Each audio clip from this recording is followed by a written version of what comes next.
Assalamualaikum warahmatullahi wabarakatuh. Salam kesadaran Indonesia. Sahabat-sahabat Nakoy, apa kabar? Saya mendoakan Anda dalam keadaan sukses, insya Allah di atas rata-rata. Pada kesempatan yang baik ini, saya ingin mengupas salah satu buku yang menjadi pegangan dari pelatihan The Seven Awareness yang biasa digunakan untuk program SDM di bidang productivity, kemudian juga di bidang capacity dan juga di quality.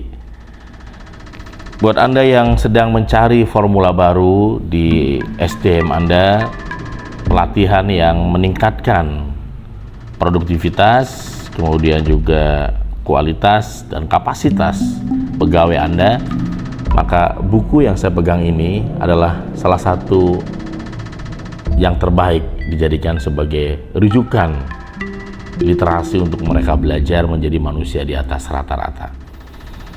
Kenapa saya mengatakan seperti itu? Karena buku ini telah teruji oleh waktu, lebih dari 17 tahun dia bertahan, dan eksis pelatihannya telah digunakan oleh berbagai korporasi, organisasi, dan juga pemerintah yang merasakan langsung kekuatan atau dampak dari yang namanya The Seven Awareness. Bahkan tidak hanya para pejabat, juga para artis, para entrepreneurship, dan juga para profesional, mereka mempelajari The Seven Awareness. Oke, saya ingin memulai dari bagian pertama dari buku ini adalah Awareness of Thinking. Dalam Seven Awareness, manusia di atas rata-rata itu dia membutuhkan atau mengaplikasikan yang namanya dynamic interplay, sesuatu yang tidak bisa dipisah-pisahkan. Nomor satu yang disebut dengan awareness of thinking, bagaimana seseorang menyadari sesadar-sadarnya bagaimana dirinya menjadi raja, menjadi majikan atas pikiran dia sendiri. Ini nggak mudah. Banyak orang yang terbalik, dia menjadi pelayan oleh pikiran sendiri. Orang-orang yang menjadi raja atas pikirannya sendiri, di dalam buku ini disampaikan, bahkan di opening buku ini mengatakan, namaku Nanang Qasim Yusuf. Aku adalah raja di antara raja-raja dunia.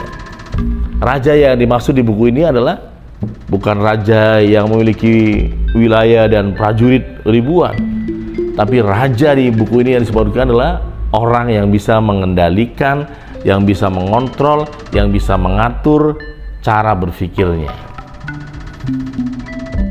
Banyak orang yang menjadi pelayan atas pikiran dia sendiri di dalam buku ini. Coba kita renungkan. Ketika Anda sedang sakit, dan sakit itu begitu parah, dan dokter memvonis bahwa Anda memang sangat sakit dan sulit berubah dalam waktu singkat, maka pikiran akan memberikan informasi, memberikan data, memberikan sebuah pengetahuan yang membuat Anda semakin takut dan semakin bertambah parah. Pada saat kita mengalami masa-masa COVID, masih ingat? Teman-teman saya yang kebetulan dirawat di rumah sakit, itu pengaruh pikirannya itu begitu ekstrim. Pada saat dia mau tidur, mendengar ada meninggal di sebelah sana, maka pikiran langsung memprovokasi. Ternyata yang mati bukan anak kecil loh. Ternyata yang mati orang yang usia 50 tahun loh. Ternyata yang mati bukan hanya orang tua loh, yang muda juga kena. Kebetulan teman saya masih muda. Wah, langsung dia panik. Langsung dia paniknya luar biasa. Berarti dia menjadi pelayan atas pikiran dia sendiri. Kalau dia menjadi majikan atas pikiran dia sendiri dalam konsep buku ini, maka dia tidak seperti itu. Dia akan membuat sebuah framing, sebuah kesimpulan, sintesis bahwa COVID akan berlaku kepada semua orang. Anak muda, anak kecil, anak orang tua, mati juga sama. Tetapi saya ingin tidak wafat di rumah sakit ini. Saya ingin sehat bersama anak-anak saya, keluarga saya di rumah. Saya sampaikan itu ke teman-teman saya yang kena corona waktu itu, bahwa saya ingin bersama keluarga saya setelah ini. Memang kematian, penyakit sudah diatur oleh Allah, tapi saya ingin nggak mau meninggal di rumah sakit ini. Saya pengen kembali bersama keluarga, hidup bahagia, dan itu terjadi, teman-teman hebat. Itu contoh kita studi kasus mengenai corona, antara kita menjadi pikiran atas diri kita sendiri atau kita menjadi pelayan atas pikiran kita. Itu yang terjadi. Oke, kita tes lagi yang kedua. Menurut Anda, anak yang sakau kena narkoba, yang menjadi majikan siapa? Dirinya atau pikirannya sendiri? Pikiran, jawabannya betul. Karena pikiran akan membuat data, membuat gambaran masa lalu, betapa nikmatnya kalau dia pakai alat itu, dan kalau enggak sakonya bagaimana gitu, sehingga akhirnya pikiran membuat sebuah gambar besar dan dia kalah menjadi raja. Hanya sebagian kecil yang berhasil menjadi raja atas pikirannya melawan sebuah keadaan narkoba atau narkotika. Sebagiannya menyerah, give up, terpengaruh oleh situasi dan menggunakan obat-obatan terlarang tersebut. Dan ya teman-teman yang great, sahabat-sahabat hebat, tentu saja kita belajar dari dua contoh tadi mengenai yang disampaikan, termasuk tadi mengenai sakit, yang kedua mengenai kematian tadi, yang kedua mengenai sakit.